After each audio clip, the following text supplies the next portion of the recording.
नमस्कार। आज हम एक बहुत ही आप कह सकती हैं महत्वपूर्ण कानूनी सवाल पर गहराई से चर्चा करने वाले हैं। ये जुड़ा है सुप्रीम कोर्ट के एक हालिया फैसले से जो आपराधिक न्याय में पीड़ितों के अधिकारों से संबंधित है। और इस चर्चा के लिए हमारे पास स्रोत भी हैं सुप्रीम कोर्ट का खेम सिंह बनाम उत्तरांचल राज्य जो अब उत्तराखंड है उस मामले का फैसला, और साथ में हम देखेंगे दंड प्रक्रिया संहिता मतलब CRPC 1973 और जो नया कानून आया है भारतीय नागरिक सुरक्षा संहिता BNSS 2023 उसके भी कुछ जरूरी हिस्से। तो आज हम समझने की कोशिश क्या कर रहे हैं। देखिए, सवाल ये है कि अगर किसी पीड़ित ने, मान लीजिए आरोपी बरी हो गया और पीड़ित ने उसके खिलाफ अपील की, ठीक, हाँ, और उस अपील का फैसला आने से पहले ही अगर उस पीड़ित की मृत्यु हो जाती है तो क्या वो अपील वहीं खत्म हो जाती है या उसके परिवार वाले मतलब कानूनी वारिस उस केस को आगे बढ़ा सकते हैं? ये एक बहुत ही अहम सवाल है असल में। बिल्कुल। और ये सवाल सीधे तौर पर खेम सिंह मामले से जुड़ा है। इसकी कहानी थोड़ी पुरानी है, 1992 से शुरू होती है। हरिद्वार की घटना है ये। चलिए थोड़ा इसके बैकग्राउंड में चलते हैं। हाँ, कहानी समझना जरूरी है यहाँ। तो हुआ ये कि दिसंबर 1992 में हरिद्वार में दो गुटों में कोई पुरानी दुश्मनी चल रही थी। 9 दिसंबर 1992 की सुबह करीब 8 बजे मामला काफी बढ़ गया और एक हिंसक हमला हुआ। बंदूकें चली, धारदार हथियार इस्तेमाल हुए, ईंटें फेंकी गई। काफी गंभीर मामला था। हाँ जी। इसमें शिकायतकर्ता थे ताराचंद, उनके भाई वीरेंद्र सिंह और बेटे खेम सिंह। इन पर कई लोगों ने मिलकर हमला किया। दुख की बात यह हुई कि वीरेंद्र सिंह की इस हमले में जान चली गई। ओहो। और ताराचंद और खेम सिंह दोनों बुरी तरह घायल हुए। खेम सिंह की पत्नी थी मिथिलेश, उन्हें भी चोटें आई। पूरे परिवार पर हमला हुआ एक तरह से। जी। पुलिस ने फिर ताराचंद की शिकायत पर FIR दर्ज की, केस क्राइम नंबर 54792, और 3 मुख्य अभियुक्त थे अशोक, प्रमोद और अनिल उर्फ नीलू। अच्छा। इसी की कई धाराएं लगी, दंगा, घर में घुसना, हत्या का प्रयास वगैरह। गंभीर आरोप थे सारे। बिल्कुल। मामला फिर सेशन कोर्ट गया हरिद्वार में, सेशन ट्रायल नंबर 1331 1993। और वहां क्या हुआ सेशन कोर्ट में? सेशन कोर्ट ने अगस्त 2004 में अपना फैसला सुनाया और उन्होंने तीनों अभियुक्तों को दोषी पाया। अच्छा, कन्विक्शन हुआ मतलब? हाँ, कन्विक्शन हुआ। तीनों को आजीवन कारावास, साथ में और भी सजाएं और जुर्माना लगाया गया। ठीक है, तो यहाँ तक तो लग रहा था कि न्याय हुआ है। हाँ, पीड़ित पक्ष के लिए तो ये एक तरह से जीत थी। लेकिन फिर अभियुक्तों ने इस फैसले को चुनौती दी, उत्तराखंड हाईकोर्ट में नैनीताल में अपील फाइल की है ना? जी, अपील फाइल की। और फिर आया कहानी में बड़ा मोड़। सितंबर 2012 में हाईकोर्ट का फैसला आया और हाईकोर्ट ने तीनों अपीलों को स्वीकार कर लिया और तीनों अभियुक्तों को बरी कर दिया। सेशन कोर्ट का फैसला पूरी तरह पलट दिया। बरी कर दिया मतलब जो आजीवन कारावास की सजा थी वो खत्म? बिल्कुल खत्म, पूरी तरह बरी। जाहिर है ये पीड़ित पक्ष के लिए, खेम सिंह के लिए जो खुद घायल थे और जिन्होंने अपने भाई को खोया था, ये बहुत बड़ा झटका था। स्वाभाविक है, एक कोर्ट दोषी ठहरा रहा है, दूसरा पूरी तरह बरी कर रहा है। तो खेम सिंह ने हार नहीं मानी। वो इस बरी करने के फैसले के खिलाफ गए सुप्रीम कोर्ट। SLP फाइल की होगी उन्होंने, स्पेशल लीव पिटीशन। हाँ बिल्कुल, SLP फाइल की, और 2017 में सुप्रीम कोर्ट ने अपील की इजाजत दे दी। तो वो SLPs अब क्रिमिनल अपील बन गई। यानी मामला अब सुप्रीम कोर्ट में था सुनवाई के लिए? जी, लेकिन जैसा मैंने शुरू में कहा, यहीं एक और दुखद घटना हुई। इन अपीलों पर फैसला आने से पहले ही खेम सिंह की मृत्यु हो गई। ओहो, तो अपील करता ही नहीं रहे। हाँ, अब सवाल खड़ा हो गया कि जो लड़ाई खेम सिंह लड़ रहे थे उसका क्या होगा? क्या वो यहीं खत्म हो जाएगी? उनके बेटे राजकुमार सामने आए। उन्होंने एप्लीकेशन दी कि उन्हें अपने पिता की जगह अपील जारी रखने की इजाजत दी जाए। और यहीं से वो कानूनी मुद्दा उठा जिसकी हम बात कर रहे हैं। बिल्कुल। तो असली कानूनी सवाल यही था कि क्या राजकुमार यानी पीड़ित खेम सिंह के कानूनी वारिस CRPC की धारा 372 के तहत इस अपील को जारी रख सकते हैं? ये बहुत महत्वपूर्ण सवाल बन गया। हाँ, ये सवाल सिर्फ इस केस के लिए नहीं बल्कि आगे आने वाले कई मामलों के लिए एक नजीर तय करने वाला था। तो कोर्ट ने इसे कैसे देखा? क्या कानूनी प्रावधान है इस बारे में?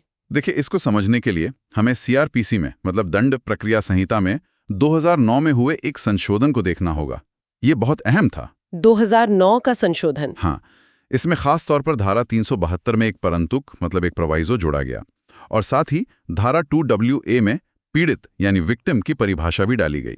अच्छा, तो ये संशोधन क्यों लाया गया था? इसका मकसद क्या था? इसका मुख्य मकसद था पीड़ितों को न्याय प्रक्रिया में ज्यादा अधिकार देना, उन्हें एक तरह से ज्यादा सक्रिय भूमिका देना। तो इस धारा 372 के परंतुक ने क्या अधिकार दिया पीड़ितों को? इसने पीड़ितों को 3 खास स्थितियों में अपील करने का एक स्वतंत्र मतलब इंडिपेंडेंट कानूनी अधिकार दिया। पहला, अगर अभियुक्त पूरी तरह बरी हो जाए, जैसे इस केस में हुआ। हाँ बिल्कुल। दूसरा, अगर अभियुक्त को किसी छोटे अपराध के लिए सजा मिले, मतलब जिस गंभीर अपराध का आरोप था उससे कम के लिए। अच्छा। और तीसरा, अगर कोर्ट ने जो मुआवजा दिया है वो पीड़ित को लगे कि नाकाफी है, अपर्याप्त है। और ये अधिकार स्वतंत्र कैसे है? मतलब पहले क्या होता था? पहले खासकर बरी होने के मामलों में अपील करने का अधिकार मुख्य रूप से राज्य सरकार के पास होता था या कुछ मामलों में शिकायतकर्ता के पास, लेकिन उसमें भी हाई कोर्ट से इजाजत लेनी पड़ती थी, जैसा सीआरपीसी की धारा 378(4) में है। अच्छा। लेकिन 2009 के संशोधन ने पीड़ित को सीधे अपील करने का अधिकार दिया बिना हाई कोर्ट की विशेष अनुमति के। ये बहुत बड़ा कदम था। तो पीड़ित अब सीधे अपील कर सकता है। हाँ, अब सुप्रीम कोर्ट के सामने सवाल ये था कि ये जो अपील करने का अधिकार है, क्या इसका मतलब सिर्फ अपील फाइल कर देना है, या फिर अपील फाइल करने के बाद अगर पीड़ित की मृत्यु हो जाए तो क्या उसके वारिस उसे आगे बढ़ा सकते हैं? मतलब क्या इसमें अपील को आगे बढ़ाने का अधिकार भी शामिल है? हाँ, ये नुक्ता बहुत अहम है। बिल्कुल। कोर्ट ने कहा कि अगर हम इसे सिर्फ अपील फाइल करने तक ही सीमित मानेंगे तो ये जो संशोधन का मकसद था, पीड़ितों को ताकत देना, वो तो पूरा ही नहीं होगा। सही बात है। ये तो फिर एक तरह से आधा अधूरा अधिकार रह जाएगा। अगर पीड़ित की मौत के साथ ही अपील खत्म हो गई तो कई मामलों में न्याय अधूरा रह सकता है। तो फिर कोर्ट ने क्या तर्क दिया कि वारिस जारी रख सकते हैं? यहाँ तक पीड़ित की परिभाषा बहुत काम आई, जो धारा 2WA क्रिमिनल प्रोसीजर कोड की। वो कहती है कि पीड़ित वो व्यक्ति है जिसे कोई नुकसान या चोट पहुंची है, और इसमें उसके कानूनी वारिस या अभिभावक भी शामिल हैं। अच्छा, परिभाषा में ही कानूनी वारिस शामिल है। हाँ बिल्कुल। तो सुप्रीम कोर्ट ने कहा कि जब कानून खुद पीड़ित की परिभाषा में कानूनी वारिसों को शामिल कर रहा है तो यह तर्कसंगत है कि अगर मूल पीड़ित जिसने अपील की थी उसकी मृत्यु हो जाती है तो उसके कानूनी वारिस जो खुद परिभाषा के अनुसार पीड़ित हैं उस अपील को जारी रख सकते हैं। ये तो काफी सीधी और तार्किक व्याख्या लगती है। हाँ, ये कानून के शब्दों और उसकी भावना दोनों के साथ मेल खाती है। लेकिन एक और धारा है सीआरपीसी में, धारा 394, जो अपील के खत्म होने की बात करती है अगर पार्टी की मौत हो जाए। उसका क्या वो यहाँ लागू नहीं होती? हाँ, ये पॉइंट भी कोर्ट के सामने रखा गया था। धारा 394 कहती है कि अपील का उपशमन हो जाएगा, मतलब अपील खत्म हो जाएगी। लेकिन कोर्ट ने यहाँ पर बारीकी से देखा। क्या पाया कोर्ट ने? कोर्ट ने कहा कि धारा 394 मुख्य रूप से उन अपीलों पर लागू होती हैं जो अभियुक्त ने अपनी सजा के खिलाफ की हों। मतलब अगर अभियुक्त की मौत हो जाए कुछ खास मामलों जैसे जुर्माने को छोड़कर, तो उसकी अपील खत्म हो जाती है। अच्छा, ये अभियुक्त की अपील के लिए है? हाँ, मुख्य रूप से।